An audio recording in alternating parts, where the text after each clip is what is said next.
Brace Lord தேவ பிள்ளைகளே, இந்த நாளிலே இந்த புதிய வருஷத்துக்குள்ளே நாம் கடந்து போகிறோம். இந்த 25ஆம் வருஷம் முழுவதுமா எத்தனையோ போராட்டங்கள், பிரச்சனைகள், அழிவுகள், இன்னும் அழிவு வந்து கொண்டுதான் இருக்கிறது, நடந்து கொண்டுதான் இருக்கிறது. ஆனாலும் அவைகள் மத்தியில கர்த்தர் நம்மை, உங்களையும் என்னையும் பாதுகாத்து இந்த புதிய வருஷத்துக்குள்ள தேவன் கொண்டு போகிறார். அதற்காக நன்றி செலுத்துவோமா? இந்த வாக்குத்தத்தத்திற்காக நாம் கண்களை மூடி கொஞ்ச நேரம் ஜெபிப்போமா? நன்றி செலுத்துகிறோம் ஆவியானவரே. இந்த 25ஆம் வருஷத்துல முழுவதுமா எங்களை பாதுகாத்து, உன் பிள்ளைகளை பாதுகாத்து, உம்மை நோக்கி கூப்பிடுகிற ஒவ்வொரையும் நீர் பாதுகாத்தீரே அப்பா. அதற்காக கொடான கொடி நன்றிகளை செலுத்துகிறோம் ஆண்டவரே. உங்க பிரசனம், உங்க மகிமை இறங்கி வரட்டும் இந்த நாளிலே அப்பா. இந்த புதிய வாக்குத்தத்தத்திற்காக ஒவ்வொரு நாளும், ஒவ்வொரு வருஷமும் நீங்க கொடுக்கிற வாக்குத்தத்தங்கள் ஆம் என்றும் ஆமேன் என்றும் நிறைவேறி கொண்டு இருக்கிறபடினாலே உமக்கு கொடான கொடி ஸ்தோத்திரங்களை செலுத்துகிறோம். நாங்க கொடுக்க போகிற இந்த வாக்குத்தத்தம் நாங்கள் அல்லப்பா, நீர் எங்களோடு பேசின வார்த்தைகளை இந்த நாளில நாங்கள் இந்த உலகத்திற்கு வெளிச்சமாக கொடுக்க போகிறோம் ஆண்டவரே. நீ தாமே இடைப்படுவீராக, ஆசீர்வதிப்பீராக. இயேசுவின் நாமத்தில் ஜெபிக்கிறோம். ஆமென். தேவ பிள்ளைகளே, நம்ம புதிய வருஷத்துக்குரிய வாக்குத்தத்தத்தை நாம் இந்த நாளிலே பார்க்க போகிறோம். கடந்த வருஷம் தேவன் கொடுத்த வாக்குத்தத்தங்களின்படி நடந்துச்சா என்பதை நீங்கள் சோதித்து பார்த்தீர்களா இல்லையா தெரியவில்லை. ஆனால் நான் தேவன் எனக்கு கொடுத்த வாக்குத்தத்தங்களை கர்த்தர் எனக்கு அப்படியே நிறைவேற்றி இருக்கிறார். ஹல்லேலூயா. அதே போலதான் வருஷம் தான் வாக்குத்தத்தம் என்பது இல்லை. ஆனாலும் அனுதினமும் நம்மளை வார்த்தையினாலே பலப்படுத்தி கொண்டு இருக்கிறார் தேவன். இந்த நாளிலும் நம்ம புதிய வருஷத்துக்குள்ளே நாம் கடந்து போகலாம். நாங்கள் ஒரு மாதமா உபவாசத்தை எடுத்து ஜெபித்துக் கொண்டு இருக்கிறோம். என்ன எதற்காக ஜெபித்துக் கொண்டு இருக்கிறோம்? ஆனால் இந்த டிசம்பர் மாசம் வந்தாலே ஒரு அழிவு என்கிற ஒரு கான்செப்ட் பிள்ளைகள், இந்த உலகத்தில் இருக்கிற ஜனங்களுக்குள்ளே போய்விடுகிறது. அதை தேவன் மாற்ற வேண்டும் என்பதுதான் எங்களுடைய தீர்மானம். அதற்காகத்தான் நாங்கள் நிறைய ஜெபித்துக் கொண்டு இருக்கிறோம். இந்த மாதத்திலே சந்தோஷமா நாம் கொண்டாடுகிற இந்த புதிய வருஷத்துக்குள்ள நாம் கடந்து போக வேண்டும் என்கிற ஒரு தீர்மானத்தோடு நாங்கள் ஜெபித்துக் கொண்டு இருக்கிறோம். நான் சொல்லுவேன், ஜபத்தினால கூடாதது ஒன்றுமல்ல. நாம் கேட்பதெல்லாம் நன்மைக்கு ஏதுவா தான் கேட்டுக்கொண்டு இருக்கிறோம். அது ஏன் தேவன் செய்ய மாட்டாரா? நிச்சயமா செய்வார். எல்லா அழிவுகளை தேவன் நிறுத்த வேண்டும். சந்தோஷமாக இந்த டிசம்பர் மாதத்திலே நாம் செய்த எல்லா நன்மைகளை காட்டிலும் இன்னும் அதிகமாக 26க்குள்ளே போகும்போது கர்த்தர் செய்வார். ஹல்லேலூயா. அந்த நாட்களிலே, பழைய ஏற்பாட்டிலே யோசுவாவோடு பேசின ஒரு வார்த்தையை தான் இந்த நாளில் உங்களுக்கு வாக்குத்தத்தமா ஆண்டவர் கொடுத்திருக்கிறார். என்ன வார்த்தை என்று பார்ப்போம். 3ஆம் அதிகாரம், யோசுவா 3ஆம் அதிகாரத்திலே 7ஆம் வசனம் இவ்விதமாக சொல்லுகிறது. கர்த்தர் யோசுவாவை நோக்கி, நான் மோசையோடு இருந்தது போல உன்னோடும் இருக்கிறேன் என்பதை இஸ்ரவேல் எல்லோரும் அறியும்படிக்கு இன்று அவர்கள் கண்களுக்கு முன்பாக உன்னை மேன்மைப்படுத்துவேன். பாருங்க, மோசையை அழைத்து மோசேவை பார்த்து தேவன் சொல்லுகிறார், நான் உன்னோடு இருக்கிறேன். நீ செய்ய போகிற காரியங்கள் பெரியதா இருக்கும், அதிசயமா இருக்கும், ஆச்சரியமா இருக்கும். மோசையோடு என்ன செய்தார், யோசுவாவோடு என்ன செய்ய போகிறார், அதைத்தான் இங்க வாக்குத்தத்தமா நான் கொடுத்திருக்கிறார். கர்த்தர் யோசுவாவை பார்த்து பேசுகிறார். மோசையோடு பேசினாரா? யோசுவாவை பார்த்து பேசுகிறார். என்ன சொல்லுகிறார்? நான் மோசையோடு இருந்தது போல உன்னோடு இருப்பேன். என்ன அழகா சொல்றார் பாருங்களேன். நம்ம வாழ்க்கையில ஒரு தாய் தகப்பன் கூட 2 பிள்ளைகள் இருந்தால், நம்ம ஒரு பிள்ளை நல்லா படித்து வருகிறதா, இன்னொரு பிள்ளை படிக்காம இருக்கிறதா, நாம் படித்த பிள்ளைகளை காட்டிலும் படிக்காத பிள்ளைக்கு தான் அதிகமாக அன்பு செலுத்துவோம், எல்லாமே செய்வோம். ஏனென்றால் அது படிக்கவில்லையே, அதை உலகம் உதாசனப்படுத்துகிறதே, ஜனங்கள் உதாசனப்படுத்துகிறார்கள் என்று ஒரு தாய் தகப்பன் அது மீது அதிகமாக அன்பு வைப்பார்கள். அது போலத்தான் இங்கே தேவன் பார்ப்பீர்களானால் மோசேவை காட்டிலும் யோசுவாவோடு அதிகமாக அன்பு வைக்கிறார். யோசுவா என்றால் ஒரு பயத்தின் சுபாவம் அவனுக்குள்ளே இருந்தது. யோசுவாவு கூட ஒரு பயத்தின் சுபாவம் இருந்தது. 1ஆம் அதிகாரத்தை நாம் பார்க்கிறோம். ஆண்டவர் யோசுவாவோடு சொல்லிக்கிட்டே இருப்பார், பலன் கொண்டு திடமனதாயிரு, நான் மோசையோடு இருந்தது போல உன்னோடு இருக்கிறேன். இன்னைக்கு இங்க நம்மளுக்கு வாக்குத்தத்தமா கொடுத்திருக்கிறார். 26வது வருஷத்துல கர்த்தர் யோசுவாவை நோக்கி சொன்ன ஒரு வார்த்தை என்ன தெரியுங்களா? நான் மோசையோடு இருந்தது போல உன்னோடு இருக்கிறேன் என்பதை இந்த இஸ்ரவேல் எல்லோரும் அறியும்படிக்கு இன்று அவர்கள் கண்களுக்கு முன்பாக உன்னை மேன்மைப்படுத்துவேன். ஹல்லேலூயா. யோசுவா பார்த்து சொல்றாரு, மோசைக்கு நான் இருக்கிறேன்னு சொல்லி மோசையோடு அற்புதங்களை செய்தார். ஆனா யோசுவாவுக்கு சொல்லுகிறார், இஸ்ரவேல் ஜனங்கள் எல்லோரும் உன்னை பார்க்கும்படிக்கு உன்னை நான் என்ன பண்ணுவேன், மேன்மையா வைப்பேன். எப்படி பார்ப்பாங்களாம்? திரும்பி பார்ப்பாங்க. யோசுவாவை என்ன இப்படி, அவன் எங்க இருந்தான்? யோசுவா குழியில இருந்தான், சகோதரர்களால தள்ளப்பட்டான், அவனை சாகடிக்க வேண்டும் என்று சகோதரர்கள் நினைத்து கூட நடக்காததுக்கு காரணம் என்ன? தேவன் யோசுவாவோடு இருந்தார். அந்த குழியிலிருந்து எடுத்து போய் எகிப்து தேசத்துல அடிமையாய் வைத்திருந்தார்கள். அப்படிப்பட்ட இருந்த யோசுவாவை தான் தேவன் என்ன செய்தார்? நான் யோசுவாவோடு இருந்த தேவன் உங்களோடு இருப்பேன், உங்களை உங்கள் ஜனங்கள் திரும்பி பார்க்கும்படிக்கு உன்னை மேன்மைப்படுத்துவேன். ஹல்லேலூயா. உன்னை மேன்மைப்படுத்துவேன். ஆம் தேவ பிள்ளைகளே, அவர் வார்த்தைகள் எல்லாம் ஆணித்தனமான வார்த்தைகள், 100க்கு 100 உண்மையான வார்த்தைகள், வார்த்தை அழியாதது. இந்த வாக்குத்தத்தம் கொடுத்திருக்கிறாரே நம்ம வாழ்க்கையில எவ்வளவு பெரிய வாக்குத்தத்தம் தெரியுங்களா? இது உங்களை மாத்திரமல்ல, உங்க சந்நிதிகளையும் தேவன் ஆசீர்வதிப்பார். உங்க சந்நிதிகளையும் தேவன் ஆசீர்வதிப்பார். அவருடைய ஆசீர்வாதம் வர்றதுக்கு கொஞ்சம் தாமதமாக இருக்கலாம், ஆனா அது வந்துடுச்சுன்னா அதை பிடுங்க யாராலும் கூடாது. கர்த்தர் செய்ய நினைத்தது யாராலும் தடைபடாது. ஹல்லேலூயா. இன்னைக்கு உங்கள் வாழ்க்கையில மோசேக்கு சொல்றாரு, அந்த சமுத்திரத்தை இஸ்ரவேல் ஜனங்களை அவன் கூட்டிக் கொண்டு அடிமைத்தனமான அந்த இடத்துல எகிப்துல இருந்து கூட்டிக் கொண்டு வரும்போது வழி இல்லை போகிறதுக்கு, சமுத்திரம் தான் நிக்குது. ஆண்டவர் சொல்றாரு மோசேயை பார்த்து, ஒன்னும் பண்ணாதப்பா, நீ இந்த கோலம் மட்டும் தூக்கு. அப்போ பைபிள் கிடையாதுங்க. இன்னைக்கு இந்த பைபிள் தான் நமக்கு கோல், ஆயுதம். கிறிஸ்துவின் ஆயுதம் எது என்றால் இந்த வேத வசனம் தான், இந்த வேத புஸ்தகம் தான். இதை நீட்டு அந்த சமுத்திரம் 2ஆக பிளந்தது. ஜனங்கள் அது மேலே நடந்து போனார்கள். வழி தந்தது சமுத்திரம். இன்னைக்கு அப்படிப்பட்ட அற்புதங்கள் நாம் பார்க்கிறோமா? பார்க்கிறது இல்லை. ஏன்னா நம்ம விசுவாசம் கம்மியா இருக்கிறது. உலகத்து மேல வைத்திருக்கிற அந்த நம்பிக்கை வாக்குத்தத்தத்தின் மேலே நம்ம வைப்பதில்லை. தேவ பிள்ளைகளே, மோசே நம்மை போல ஒரு மனுஷன் தான், யோசுவா நம்மை போல ஒரு மனுஷன் தான். ஏன் இன்னைக்கு நம்ம வாழ்க்கையில நடக்கவில்லை என்றால் நாம் விசுவாசிக்க வேண்டும். முழுமையாய் அந்த வாக்குத்தத்தை கைப்பற்றி ஜெபிக்க வேண்டும். வாக்குத்தத்தத்துக்காக நம்ம காத்திருக்கிறோம், ஸ்தோத்திரம். ஆனால் அதன்படி நாம் செய்கிறோமா? அந்த வாக்குத்தத்தை வைத்து வருஷம் முழுவதுமா நாம் ஜெபிக்கிறோமா? ஒரு நாள் வாக்குத்தத்தம் அல்லங்க, நம்ம வாழ்க்கைக்கு மாத்திரமல்ல, கொடுக்கிற வாக்குத்தத்தங்கள் நம் பிள்ளைகள் வாழ்க்கையில ஆசீர்வாதத்தை கொடுக்கும்.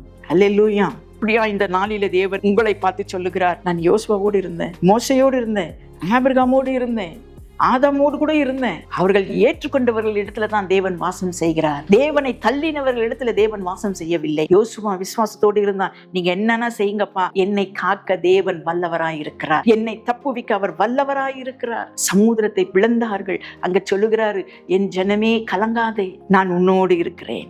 அல்லேலூயா.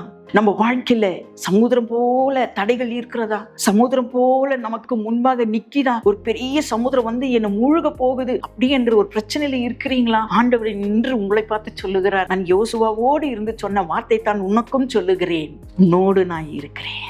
அதுக்கு மேல நமக்கு என்னங்க வேண்டும்? கடவுளே வந்துட்டா. இதுக்கு நான் ஒரு உதாரணம் சொல்றேன் பாருங்களேன். ஒரு ராஜாக்கு 2 பிள்ளைங்க. 2 பிள்ளைகளை பார்த்து ராஜா என்ன சொல்றாரு, எனக்கு வயசு ஆயிடுச்சுப்பா, நான் சொத்துக்களை பிரிக்க போகிறேன். 2 பிள்ளைகளை அழைத்து கொண்டு வந்து 2 பிள்ளைகள் இடத்துல கேட்கிறாரு ராஜா, உனக்கு என்னப்பா வேணும், உனக்கு என்ன வேணும்? அப்ப பெரிய மகன் சொல்லுகிறான், எனக்கு இது வேணும்ப்பா, அது வேணும்ப்பா, அது அப்பான்னு ஒரு மகன் சொல்லுகிறான். இன்னொரு மகன் என்ன தெரியுமா சொல்லுகிறான், அப்பா எனக்கு எதுவுமே வேணாம், நீங்க வந்துருங்கப்பான்றான். அப்ப அவங்க அப்பா கேட்கிறாரு, ஏன்பா என்ன கூப்பிடுற?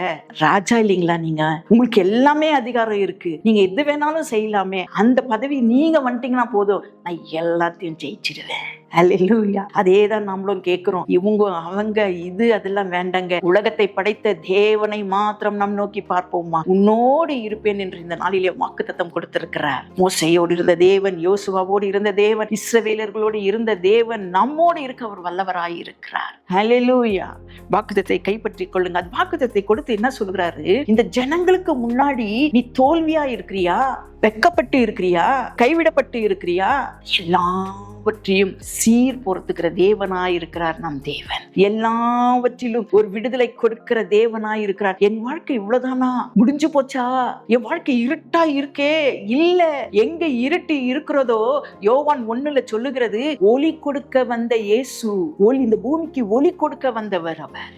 அந்த இடத்துல ஒளி, எங்கெங்க இருட்டு இருக்கிறதோ அங்க ஒளி கொடுக்க வருகிற தேவனாய் இருக்கிறார். ஆதியிலிருந்து இதே தேவன் தான் நம்மோடு பேசிக் கொண்டிருக்கிறார். அநேக தீர்க்கதரிசியோடு பேசிக் கொண்டு இருந்தார், அநேக மனுஷர்களோடு பேசிக் கொண்டு இருந்தார். புதிய ஏற்பாட்டில கூட இன்று நம்மோடு பேசிக் கொண்டிருக்கிறார். இயேசு பேசிக் கொண்டு இருக்கிறார், நான் உங்களோடு இருக்கிறேன், பயப்படாதீங்க, உங்கள் இருதயம் கலங்காது இருப்பதாக. நம்புவீங்களா இந்த வாக்குத்தத்தத்தை?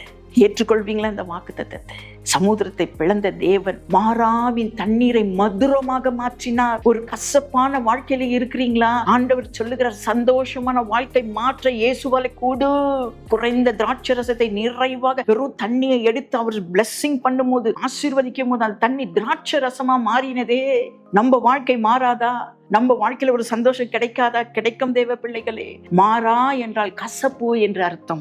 அந்த கசப்பான தண்ணியை தான் தேவன் மதுரமாய் மாற்றினார். ஹல்லேலூயா. அவர் அத்தனை நன்மை செய்கிற தேவனாய் இருக்கிறார். விசுவாசிக்கிறீங்களா? நம்புகிறீங்களா? மோசே நம்பினா. இந்த கோல் நீட்டினா, ஏன்பா இந்த கோல்ல போய் என்ன இருக்குது அப்படின்லாம் மோசே கேட்கல. எடுத்து நீட்டினா சமுத்திரம் இரண்டாக பிளந்தது. ஹல்லேலூயா. எவ்வளோ பெரிய அதிசயங்க அது. எவ்வளவு பெரிய அதிசயம்.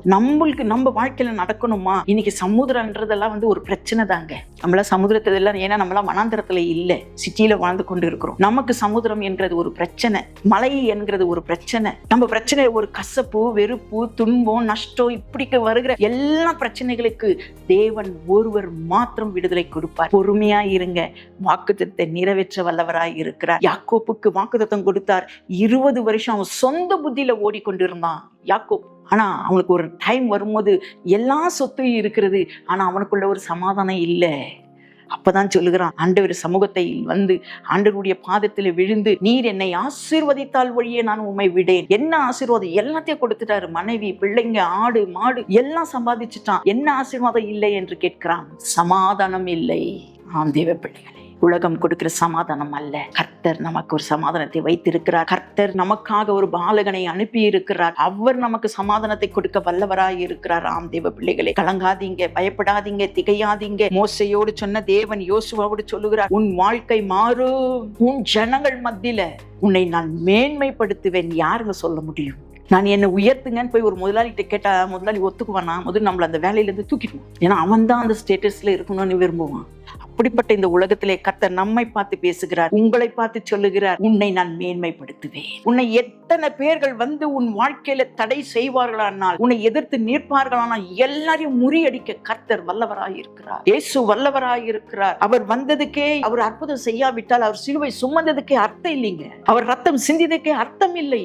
நாம் விசுவாசிக்க வேண்டும். ஒரு குருடன் கேட்கிறான், தாவீதின் குமாரனே. அவனுக்கு கண்ணு தெரியல, ஆனா அவர் போகிறது, பேசுகிறது எல்லாத்தையும் கேட்டு கேட்கிறான், தாவீதின் குமாரனே எனக்கு மனம் இறங்கும். கர்த்தர் போய் தொட்டு சுகமாக்குறார்.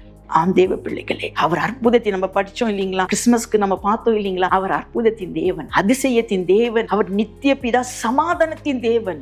எல்லாம் நமக்காக நமக்காக நமக்காக. நீங்க வேதத்தை எடுத்து வாசிப்போமானால் எல்லாம் நமக்காக தான் பேசுகிறார். அவருக்காக எதுவுமே பேச மாட்டார். அவர் அடிக்கப்பட்டார் பாத்தீங்களா? அவர் நொறுக்கப்பட்டார் பாத்தீங்களா? அதுதாங்க அவருக்காக அவர் செய்தது. அந்த தெய்வத்தை நாம் கைவிடாதபடிக்கு இருக்க வேண்டும் தேவ பிள்ளைகளே. இந்த வாக்குத்தத்தத்தை கைப்பற்றிக் கொள்ளுங்கள். உங்களுக்கு இப்படிப்பட்ட வாக்குத்தத்தம் நிறைவேற வேண்டும் என்பதற்காக நான் ஜெபிக்கிறேன். கண்களை மூடுவோமா? தேவனிடத்துல கேட்போமா? யோசுவாவோடு இருந்த தேவன், அப்பா நீங்கள் என்னோடு இருப்பேன் என்று இந்த நாளிலே 2026 இந்த முதலாம் நாளிலே நீங்க கொடுத்திருக்கிற இந்த வாக்குத்தத்தத்திற்காக நன்றி அப்பா. ஆம் தகப்பனே, எங்களை யார் யார் தள்ளப்படுகிறார்களோ, எங்க வாழ்க்கையை அழிக்க வேண்டும் என்று நினைக்கிறார்களோ, அந்த ஜாதிகள் மத்தியில, அந்த ஜனங்கள் மத்தியில, மோசே யோசுவாக்கு சொன்னீரே, இஸ்ரவேல்கள் மத்தியில உன்னை மேன்மைப்படுத்துவேன் என்று. ஆம் தகப்பனே, உன் பிள்ளைகளையும் அப்படியாய் நீர் மேன்மைப்படுத்துவீராக. அவர்களுக்கு முன்னாடி இருக்கிற எல்லா சமுத்திரங்கள் பிளந்து போகட்டும் ஆண்டவரே. மலைகள் பெயர்ந்து போகட்டும் ஆண்டவரே. அவர்களுக்கு முன்பாக இருக்கிற எல்லா பொல்லாப்பு வாதைகளை இயேசுவின் நாமத்துல நிர்மூலமாக்குகிறோம் ஆண்டவரே. எல்லா வாதை உன் கூடாரத்தை அணுகாது என்று சொன்னீரியப்பா. அப்படிப்பட்ட வார்த்தைகளை உன் பிள்ளைகளுக்கு முன்பாக வைத்து உன் பிள்ளைகளை மேன்மையாய் உயர்த்துங்க ஆண்டவரே. உம்மை நம்பி வருவர்களை மேன்மையாய் உயர்த்துங்க அப்பா. அநேக ஜனங்கள் பார்த்து இவர்கள் உயர்னத்துக்கு காரணம் என்ன, இவர்கள் இந்த அளவுக்கு பெருமையாய் வந்ததுக்கு காரணம் என்ன, இவர்கள் மேன்மை ஆனதுக்கு காரணம் என்ன என்று எல்லோரும் ஓடி வரணும் தகப்பனே. எல்லோரும் ஓடி வரணும் ராஜா. அப்படியாய் உங்க பிள்ளைகளுக்கு நீங்க செய்வீங்க டாடி. கேட்டால் செய்யாத தேவன் அல்ல ஆண்டவரே. என்னை நோக்கி கூப்பிடு, பொழுது நான் உனக்கு மறு உத்தரவு கொடுப்பேன் என்று சொன்னீரே அப்பா. அப்படியாய் உன் பிள்ளைகளை ஆசீர்வதிங்க இந்த நாளிலே அப்பா. எல்லா தடைகளை உடைத்து போடுங்க. அந்த மேன்மைக்கு கொண்டு வருகிற ஆண்டவரே ஆசீர்வாதத்தை உன் பிள்ளைகள் ஒவ்வொரு மீது நாங்க வைக்கிறோம் ஆண்டவர். அவர்கள் நினைப்பதற்கும் செபிப்பதற்கும் நீங்க அதிகமாய் செய்ய போறீங்க டாடி, செய்ய போறீங்க. அதற்காக கொட்டான கொடி நன்றிகளை செலுத்துக்கிறோம். வந்த ஒவ்வொருவரையும் ஆண்டவரே மேன்மைப்படுத்துங்க, மேன்மைப்படுத்துங்க. இயேசுவின் நாமத்துல நாங்க கேட்டுக்கொள்ளுகிறோம். எல்லா மகிமையும் தேவன் ஒருவருக்கே செலுத்தி இந்த நாளில் அடியனை கொண்டு வந்து இந்த வாக்குத்தத்தம் கொடுக்க சொன்னீரே அப்பா. அதற்காக நன்றியே ஆண்டவரே. ஒவ்வொரு குடும்பங்களையும் ஆசீர்வதிங்க, சபைகளை ஆசீர்வதிங்க. வருகிற நாட்களிலே ஊழியங்கள் இன்னும் பெரியதா மேன்மையாகட்டும் ஆண்டவரே, மேன்மையாகட்டும் ஊழியங்கள் ஆண்டவரே. இயேசுவின் நாமத்துல ஜெபிக்கிறோம். ஆமென். Praise Lord. தேவ பிள்ளைகளே, இவ்வளவு நேரம் நீங்க என்னுடைய வார்த்தையை கேட்டு நீங்க அதன்படி நீங்க என்னோடு இருந்து கேட்டதற்காக நன்றி செலுத்துகிறேன். அது மாத்திரமல்ல, இந்த வார்த்தை உங்களுக்கு பிரயோஜனமா இருக்குமானால் கீழே இருக்கிற அந்த கான்டாக்ட் என்ற நம்பருக்கு நீங்க போன் பண்ணுங்க. இன்னும் நாங்க உங்களுக்காக ஜெபிக்க நாங்க ஆயத்தமா இருக்கிறோம். இயேசுவின் நாமத்துல நீங்க எதை கேட்டாலும் செய்வார். ஆமென்.